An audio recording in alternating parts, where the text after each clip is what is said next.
अभी जिनका हम बहुत ही अच्छा उद्बोधन सुन रहे थे,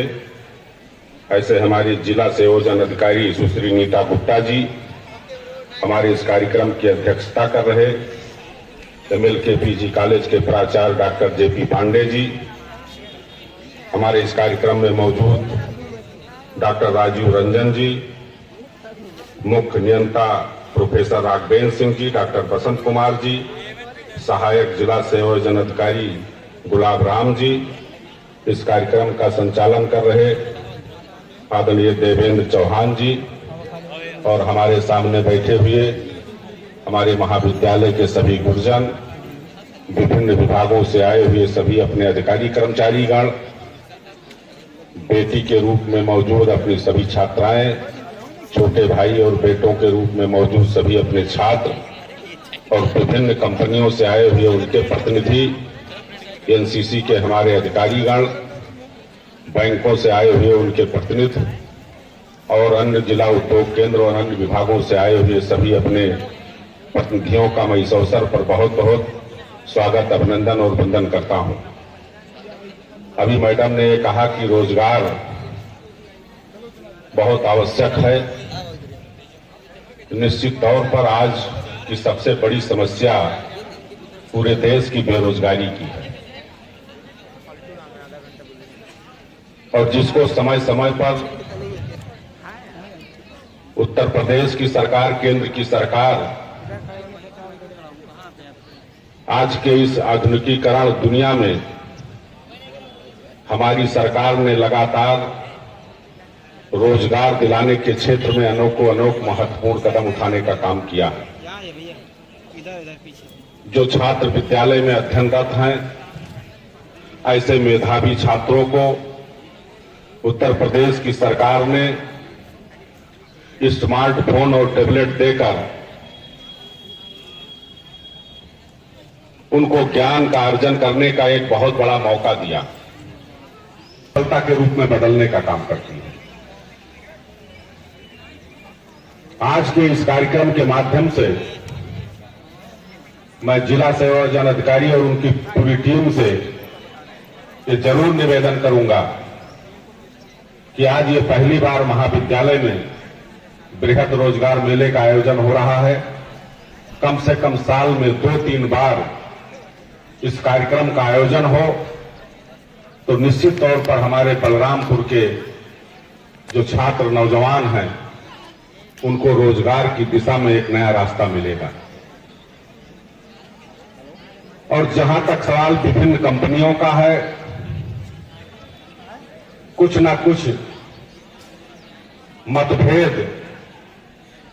जो छात्र जिनका रजिस्ट्रेशन होता है या जो चुने जाते हैं और कंपनियों के बीच में होता है। ठीक है, मैडम ने कहा कि हम ये मानकर चलते हैं कि अभी हम सीख रहे हैं,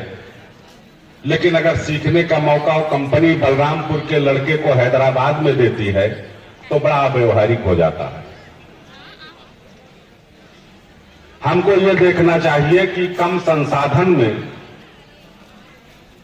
हम अगर छात्रों को अपने पैरों पर खड़े होने के लिए कोई रोजगार देने का काम करते हैं तो हमें यह भी ध्यान देना चाहिए कि कौन सी कंपनी किस लड़के के घर के नजदीक है, किस बेटी के घर के नजदीक है। उस दूरी का अगर ख्याल रखा जाए तो मैं मानता हूं कि जो रजिस्ट्रेशन आज हो रहा है इसमें काफी लड़के आपके रजिस्ट्रेशन की तरफ जरूर उत्सुक होंगे और उन कंपनियों में भी जाने का काम करेंगे। दूसरा जो मेन पहलू होता है कि मान लीजिए हम स्किल्ड हो गए, हमने प्रशिक्षण प्राप्त किया विभिन्न विभागों से, विभिन्न ट्रेडों से मैंने प्रशिक्षण प्राप्त किया। अब हमारी सरकार तो कह रही है कि हमने बैंकों का दरवाजा खोल दिया है, खोला भी है, लेकिन युवाओं को जब बैंक में चक्कर लगाते लगाते वो थक जाते हैं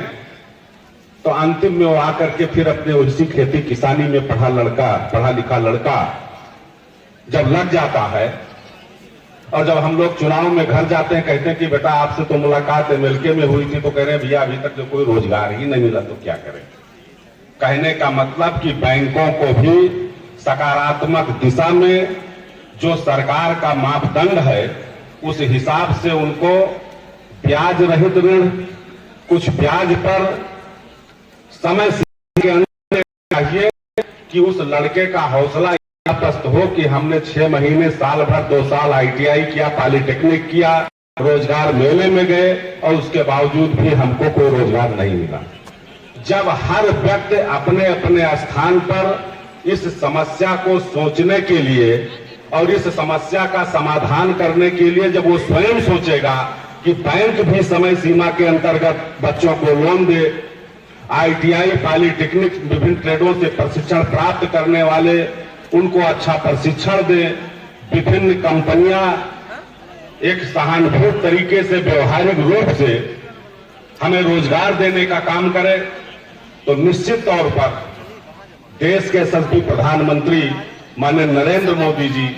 और प्रदेश के यशस्वी मुख्यमंत्री माननीय योगी जी का जो सपना है, वो सपना है एक विकसित भारत का।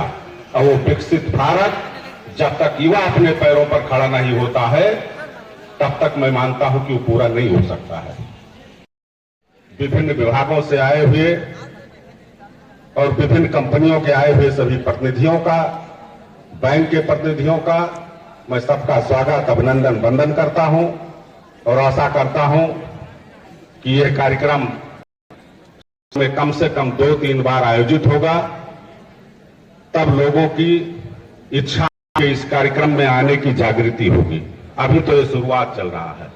जब यहां से लोग रोजगार पाने लगेंगे इस मेले में आने के बाद, तो निश्चित तौर पर यह संख्या और बढ़ती जाएगी। आप सबका बहुत बहुत धन्यवाद। जय हिंद, जय भारत, वंदे मातरम।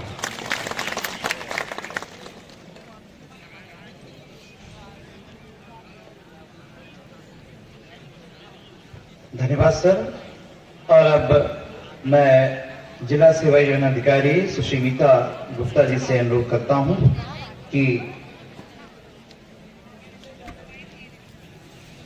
आज के इस कार्यक्रम के हमारे मुख्य अतिथि माननीय श्री पलटूराम जी को विभाग द्वारा स्मृति चिन्ह भेंट कर आपका